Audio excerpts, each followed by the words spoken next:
आमचं channel subscribe करा आणि बेल आयकॉनवर क्लिक करून नवीन नवीन व्हिडिओचे नोटिफिकेशन्स मिळवा।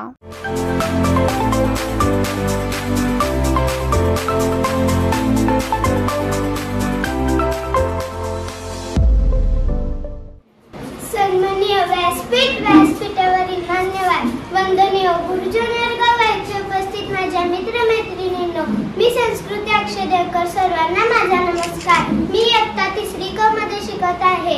आज मी येथे एका अशा महान व्यक्तीबद्दल बोलणार आहे ज्यांचा मला तुम्हालाच काही तर संपूर्ण देशाला अभिमान आहे, संपूर्ण देशाला अभिमान आहे।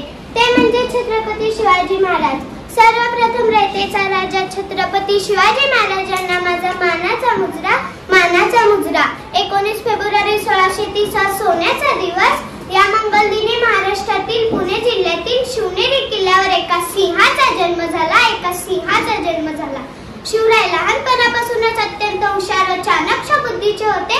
त्यांना माता जिजाऊंनी उत्तम संस्कार व शिक्षण दिले, तर वडील शहाजी राजांकडून त्यांना शौर्याचा वारसा मिळाला। मावळ्यांसोबत त्यांनी रायरेश्वराच्या मंदिरात जाऊन स्वराज्य स्थापन करण्याची प्रतिज्ञा केली। तोरणा किल्ला जिंकून त्यांनी स्वराज्याचे तोरण बांधले, जीवाला जीव देणारे मावळे तयार केले।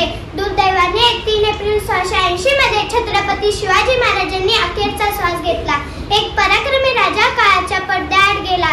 शिवरायांचे विचार आणि कार्य आजही आपल्याला नवी प्रेरणा व उत्साह देतात। अशा कर्तृत्ववान राजाबद्दल बोलताना माझे शब्द अपुरे पडतात। शब्द हे अपुरे पडते अशी या शुभांची कीर्ती।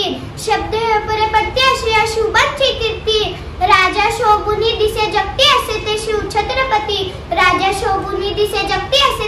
छत्रपती। अशा थोर महापुरुषास माझे कोटी प्रणाम। एक होते शिवाजी, भीती नव्हती त्यांना जगाची, चिंता नव्हती परिणामांची, साथ होती आई भवानी माता जिजाऊंची। देशात लाट आणली त्यांनी भगव्याची आणि मुहूर्तमेढ रोवली स्वराज्याची। म्हणूनच म्हणतात, जय शिवाजी जय भवानी, बोला छत्रपती शिवाजी महाराज की जय।